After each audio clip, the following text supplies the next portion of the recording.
Hello students, myself Dr. Nisha Jain. नया chapter आज हम स्टार्ट करने जा रहे हैं पर्ल कल्चर, मोती की खेती। बीएससी पार्ट 3 जोलॉजी प्राणीशास्त्र। हम लोग applied zoology, ethology and biostats paper में अप्लाइड जोलॉजी पर्ल कल्चर आज पढ़ने जा रहे हैं, जिसको कि हम मोती की खेती भी कहते हैं। इससे पहले कि हम इस चैप्टर को आगे शुरू करें, हम इसके कंटेंट्स देखेंगे। सबसे पहले कि इस चैप्टर के अंदर हमें क्या क्या टॉपिक्स पढ़ने हैं। हमें इस चैप्टर के अंदर पर्ल कल्चर के अंदर सबसे पहले इसका introduction, history, classification, pearl producing mollusc जिसके अंदर के कुछ इंपॉर्टेंट स्पीशीज जो हैं उसके बारे में पढ़ेंगे, types of pearls, distribution of pearls, pearl formation, programming of pearl industries, composition of pearl, pearl किस किन चीज़ों का बना होता है, क्वालिटी ऑफ पर्ल, क्या क्वालिटीज़ होती हैं पर्ल की, यूजेस ऑफ पर्ल, पर्ल किस काम आता है, मोती किस काम आता है, और बाय प्रोडक्ट्स ऑफ पर्ल। जब हम मोती बनाते हैं उसके साथ साथ हमें और कौन से प्रोडक्ट्स भी प्राप्त होते हैं। तो ये सब हम इस चैप्टर के अंदर पढ़ेंगे। ये आप देखिए पर्ल, ये एक पर्ल ऑयस्टर है, शेल है एक पर्ल की, जिसके अंदर की मोती बन रहा है। Very beautiful picture to see. Now introduction part हम स्टार्ट करने जा रहे हैं। Introduction. Actually, pearls are unique as the only gems produced by a living organism. Living organism के द्वारा प्रोड्यूस करने वाला पर्ल ही केवल एक सिंगल जेम है। These structures are secreted by mantle of pearl oyster in response to irritation caused by stimuli such as sand grains, mollusks, eggs, parasites, detritus and other foreign particles. ये structure Perl के skin के नीचे अगर कोई irritation या कोई stimuli या कोई सैंड का ग्रेन या कोई चीज फॉरेन पार्टिकल आता है, तब ये पर्ल बनना शुरू होता है। Natural pearls are form by nature more or less by chance. जो नेचुरल जो पर्ल्स होते हैं वो बाय चांस बनते हैं, मतलब कोई श्योरिटी नहीं है कि हर पर्ल ऑयस्टर पर्ल बनाएगा। वो चांस की बात है कि किस पर्ल ऑयस्टर के अंदर एक फॉरेन पार्टिकल एंटर कर गया है उसके मेंटल के अंदर। On the other hand, cultured pearls are human creations. वो कल्चर जो करके हम पर्ल बनाते हैं, आर्टिफिशियल पर्ल्स जब हम बनाते हैं वो हम लोग बनाते हैं bye inserting a tissue graft from A donor mollusk upon which a pearl sac forms an inner side precipitate calcium carbonate in the form of nacre or mother of pearl. Artificial pearl के अंदर हम एक दूसरे mollusc से एक skin का graft उसके अंदर इंट्रोड्यूस कर देते हैं which acts as a foreign particle. उसके आसपास कैल्शियम कार्बोनेट का डिपोजिशन हो जाता है और एक वो पर्ल बन जाता है। A cultured pearl is a pearl created by mussel farmer or oyster farmer under controlled condition. लेकिन ये नहीं है कि हमने एक फॉरेन पार्टिकल डाला और उसके अंदर बनने शुरू किए। हमको उसके अंदर बहुत सारी चीज़ों का ध्यान में रखना पड़ता है, बहुत सारी कंट्रोल कंडीशंस होती हैं। वो मैं आगे आपको बताऊंगी जब मैं आपको बताऊंगी पर्ल कल्चर कैसे करते हैं। Cultured pearls can be formed using two different groups of bivalve mollusk. दो तरह के मॉस्क से या मसल या ऑयस्टर से ये प्राप्त होते हैं। एक होते हैं फ्रेश वाटर रिवर मसल और दूसरे होते हैं salt water Perl oyster.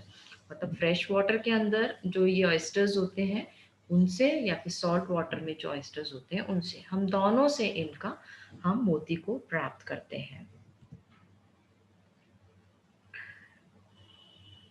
Perl oyster, जो पर्ल बनाने वाला जो ऑयस्टर है, हमें इसका स्ट्रक्चर पता होना चाहिए।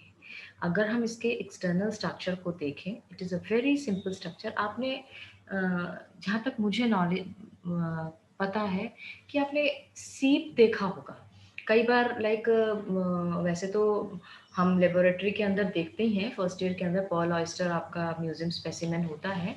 लेकिन वैसे भी अगर हम सी के ऊपर जाते हैं, हम समुद्र पे कभी जाते हैं, तो वहाँ पर ये ऑयस्टर्स बहुत कॉमनली हमें मिलते हैं बजरी के अंदर। और कई बार जब हम मकान हमारा बनवाते हैं तो हमारे वहाँ पे बजरी आती है, और वो बजरी कहाँ से आती है? रिवर से, या किसी भी रिवर से आती है, या पॉन्ड से आती है। तो वो जो बजरी होती है उसके अंदर अंदर ये पर्ल ऑयस्टर भी आते हैं, मतलब शेल्स आती हैं, नॉट एग्जैक्टली ये स्पीशीज नहीं आती है, लेकिन स्पीशीज सीप की, सीप हमने जरूर देखे होंगे, ऐसे कवर्ड होते हैं और उनको हम जब खोलते हैं तो उसके अंदर से एनिमल होता है उसके अंदर। तो ये जो स्ट्रक्चर है पर्ल का, पर्ल ऑयस्टर का, ये आप देखिए, ये इसका हेड है जिसको हम अम्बो बोलते हैं। ये बाहर निकले हुए इसके ईयर लाइक प्रोसेसेस हैं, ये इसके ईयर लाइक प्रोसेसेस हैं, ठीक है। और ये इसके थ्रेड्स हैं जिसको हम बायस थ्रेड्स बोलते हैं। ये इसकी शेल है पूरी, और ये इसके अंदर फिंगर लाइक प्रोजेक्शंस निकले हुए हैं, ये फिंगर लाइक प्रोजेक्शंस हैं, ये इसकी पूरी शेल है, ये इसके अंदर थ्रेड्स हैं, बायस थ्रेड बोलते हैं, ये इसका अम्बो है, and these are the ear like processes. ये जो लाइंस हैं इनको हम लाइंस ऑफ ग्रोथ बोलते हैं, ठीक है। ये एक सिंपल सा स्ट्रक्चर है पर्ल ऑयस्टर का। अगर हम हिस्ट्री की बात करें, क्या इतिहास रहा है पर्ल कल्चर का, तो सबसे पहले कोकिची मिकीमोटो ने 1893 के अंदर created the world's first cultured pearl by manually introducing an irritant into an oyster to stimulate it to form a pulp. सबसे पहले इन्होंने, this is the picture showing of Kokichi Mikimoto, ये इन्होंने सबसे पहले मोती बनाया था। उसके बाद तोकेशी निशिकावा and Tatsui Mise independently learned the secret to spherical pearl production. Their discovery is commonly known as Mise Nishikawa method. फिर इन्होंने, ये जो साइंटिस्ट हैं टोकेशी निशिकावा और तात्सुई मिसे ने हमें बताया कि किस तरह से पर्ल का कल्चर करने का एक ऑर्गेनाइज्ड मेथड है, राइट, जिसको हम मिसे निशिकावा मेथड कहते हैं। इंडिया के अंदर, हमारे भारत के अंदर अक्टूबर 1972 को CMFRI, CMFRI stands for central marine fish research institute, इन्होंने स्टार्ट किया था pearl culture research project at Tuticorin. Success came in July 1973, तकरीबन 10 मंथ्स के करीबन उन्होंने एक स्फेरिकल पर्ल को प्रोड्यूस किया था। This Central Marine Fish Research Institute, actually I have visited this institute. This is located in Bhubaneswar, Orissa में। जब हमने इस इंस्टीट्यूट को विजिट किया था, तब हमने वहाँ पे किस तरह से आर्टिफिशियली पर्ल्स बनते हैं वो हमने पूरा प्रोसेस देखा था, and it was really an interesting process to C.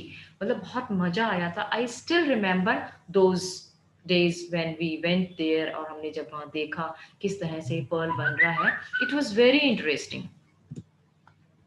Now the classification of pearl, हम जिस पर्ल ऑयस्टर की बात कर रहे हैं, जिसके अंदर की जिस एनिमल की बात कर रहे हैं जिसमें कि मोती बनता है, ये मोती देखिए आप सेंटर के अंदर है, it belongs to kingdom Animalia, it belongs to class Bivalve, order Pteridoida, family Pteridoideae, genus Pteridae, and phylum Mollusca.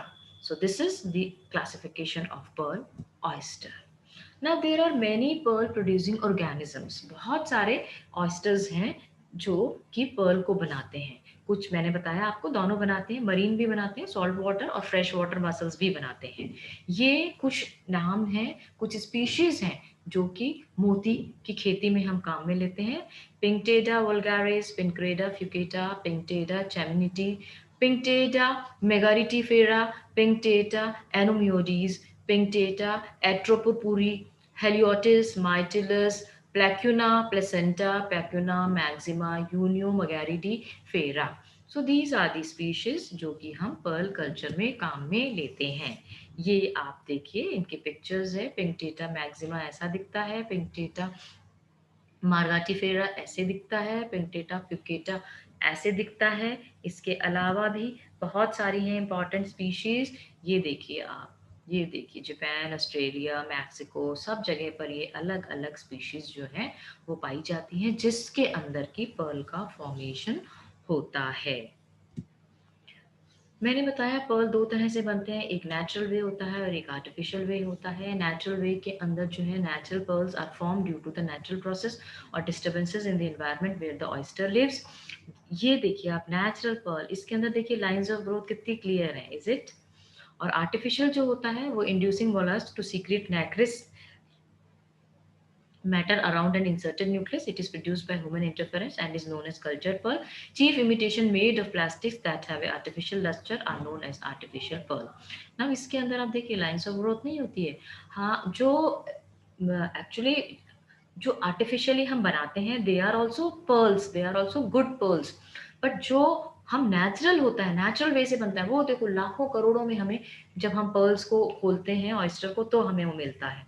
और इसीलिए जो नेचुरल पर्ल होता है वो बहुत बहुत कॉस्टली आता है।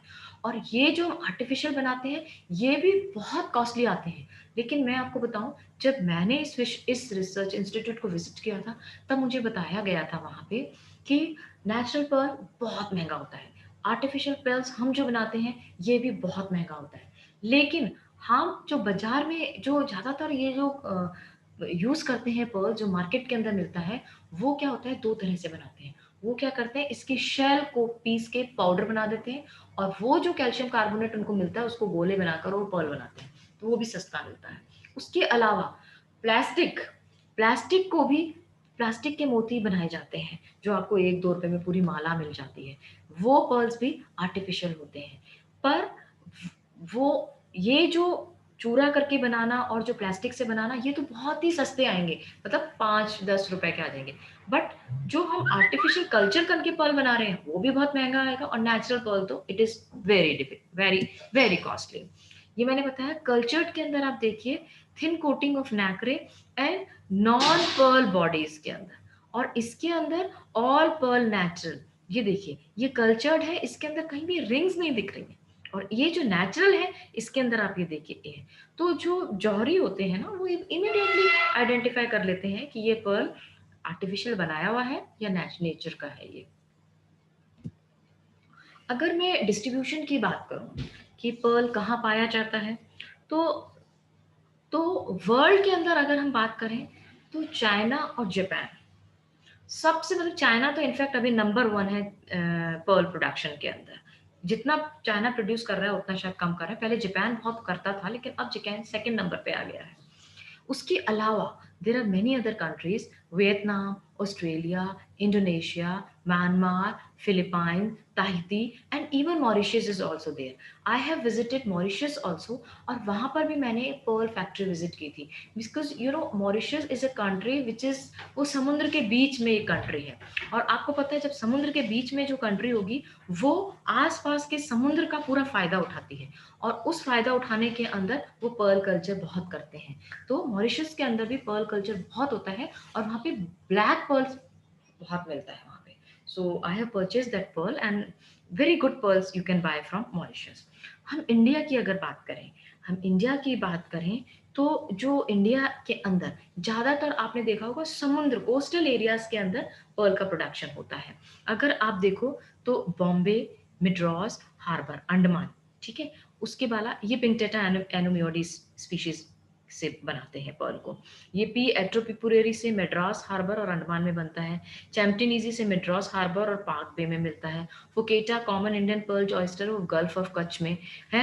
मेगारिटीफेरा कॉमन अंडमान और निकोबार में। सुगिलेटा गुजरात, ट्यूटिकोरिन एंड अंडमान में। तो ये अलग अलग जगह है और सारी कोस्टल एरियाज है जहाँ पर सी है, वहाँ पर इन सब का पर्ल का प्रोडक्शन होता है artificial. The main sites of production of pearl are the Persian Gulf, Gulf of Mannar, Ceylon, Sulci near Philippines. Beside these coast of Australia and shores of Central America, Bay of Gulf, California, islands of South Pacific are also important productive places. Nowadays, Japan has also started making pearls. Pearl oyster beds in India are present in both eastern and western coast. दोनों coast के ऊपर present होते हैं. The east coast is more productive and extensive than the west coast. Or Tuticorin is the most productive region of the east coast, lies in the Gulf of Kutch. Gujarat में है ये टूटी कोरिन जो है आपको जहाँ पे पर्ल का प्रोडक्शन होता है. The major sites of the pearl fisheries in India are Gulf of Mannar both on Indian as well as the Ceylonese sides. Gulf of Kutch, Pak Bay, Baroda and Tuticorin are main production centers in India where the artificial production of pearl takes place. जहाँ पर सबसे ज़्यादा मोती की खेती होती है. This is distribution of pearl. मैं इस चैप्टर को रिमेनिंग टॉपिक्स से को कवर करते हुए आगे कंटिन्यू करूंगी. इसको मैं यहीं पर स्टॉप करती हूँ. Thank you. Thanks one again. Will continue this chapter with part 2, that is pearl culture part